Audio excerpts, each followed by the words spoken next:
मित्रों, अज्ञान के कारण दुख, आज हम इस विषय पर प्रकाश डालेंगे। एक गुरु एक राजा के यहाँ से विदा लेकर के अपने आश्रम की ओर जा रहा था। उसके साथ उसका एक शिष्य था। गुरु उस दिन थोड़ी तेज़ी से चल रहा था। जब जंगल करीब आया तो उसने अपने शिष्य को कहा कि थोड़ा जल्दी करो, शाम होने से पहले हमें जंगल को पार कर लेना है। कुछ दूर और आगे बढ़े, गुरु ने उसी बात को फिर से दोहराई कि थोड़ा तेज़ी से चलो, जल्दी ही हमें जंगल पार करना है, शाम होने से पहले हमें सुरक्षित स्थान तक पहुंच जाना है। इस बात को गुरु बार बार दोहराता और अपने झोली को टटोलता।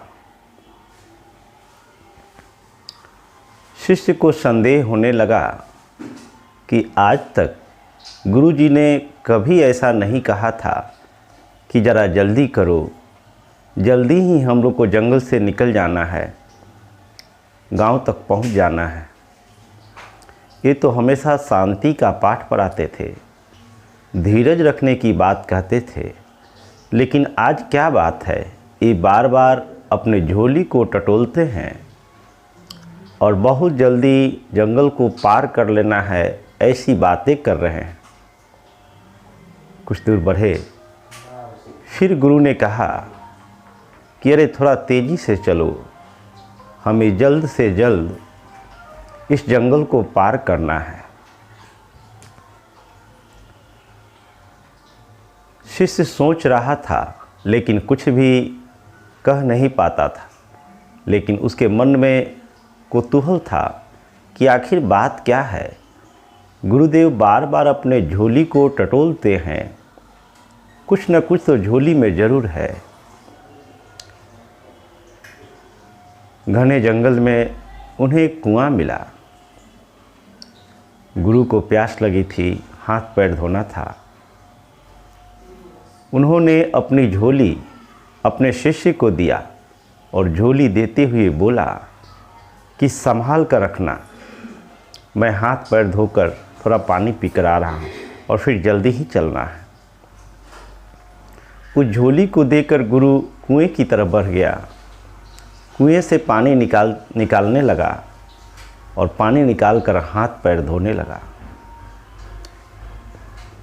शिष्य को एक अवसर मिला, उसने झोली में देखा कि क्या है, तो उसे दिखाई दिया 2 सोने की ईंट।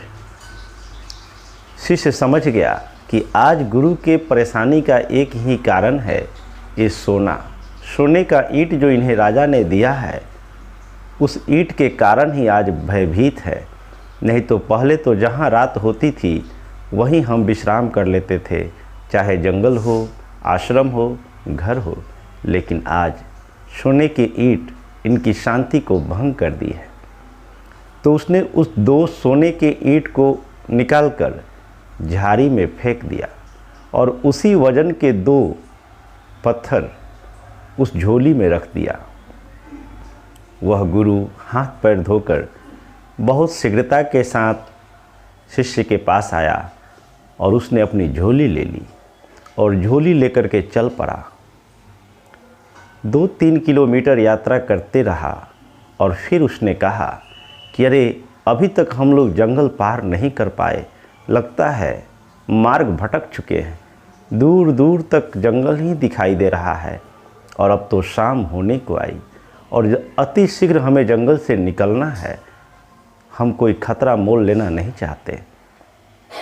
वह शिष्य हंसा और बोला, गुरुदेव अब कोई खतरा नहीं है,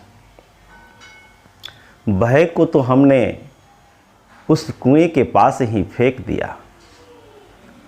इस बात को सुनते ही गुरु तुरंत अपने झोली को खोला और देखा कि उस सोने की ईंट के जगह पे दो पत्थर था और वह 3 किलोमीटर से उसी पत्थर को ढो रहा था और भयभीत था। गुरु भी हंस पड़ा। उसने कहा, अच्छा किया तूने उस सोने के टुकड़े को फेंक दिया। जब से वह सोने की 2 ईंट मिली थी मेरी शांति भंग हो गई थी। फेंकना तो मैं भी चाहता था, लेकिन उसके प्रति लोभ और मोह के कारण हम उसे फेंक नहीं पाए। अच्छा किया तूने फेंक दिया। और अब कोई जल्दीबाजी नहीं है। अब तो हम यहीं रात में ठहरेंगे। सुबह होने पर हम अपने आश्रम की ओर चलेंगे। मित्रों, वास्तव में पत्थर को सोना समझकर वो ढो रहा था और इसके कारण भयभीत था। हमारे जीवन में भी ऐसे ही अनेक घटनाएं घटती है। मनुष्य के जीवन में अनेक समस्याएं आती है, लेकिन समस्या इतनी बड़ी नहीं होती जितना बड़ा हम उसे सोच सोचकर बना देते हैं। इस संसार में कोई ऐसा व्यक्ति नहीं है जिसके साथ समस्या न हो। कबीरदास ने कहा है, राजा दुखिया प्रजा दुखिया, साधु के दुख दूना। कहे कबीर सुनो भाई साधु, एको घर ना सुना। इस संसार में हर व्यक्ति के साथ समस्याएं हैं। समस्याओं का जो रोना रोता है उसकी समस्याएं दिन प्रतिदिन बढ़ते जाती है। और जो व्यक्ति अपने मन को शांत कर समस्याओं के समाधान के प्रति सजग होता है वह अपनी समस्याओं का समाधान कर लेता है और उस समस्या से निकलकर शांति का जीवन जीता है। मित्रों, आवश्यक है अपनी समस्याओं का ज़्यादा महत्व न देते हुए उसका समाधान कैसे हो उस पर विचार करें। जीवन है तो दुख है और दुख का कारण है। उस कारण को समझने की ज़रूरत है। आवश्यक है ध्यान की।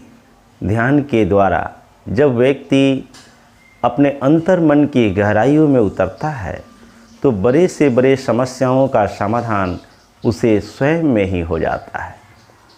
अंधविश्वास का त्याग कर अपने भीतर की यात्रा करें, आपके सारे समस्याओं का समाधान होगा। इन्हीं शब्दों के साथ आज की वाणी को विराम देंगे।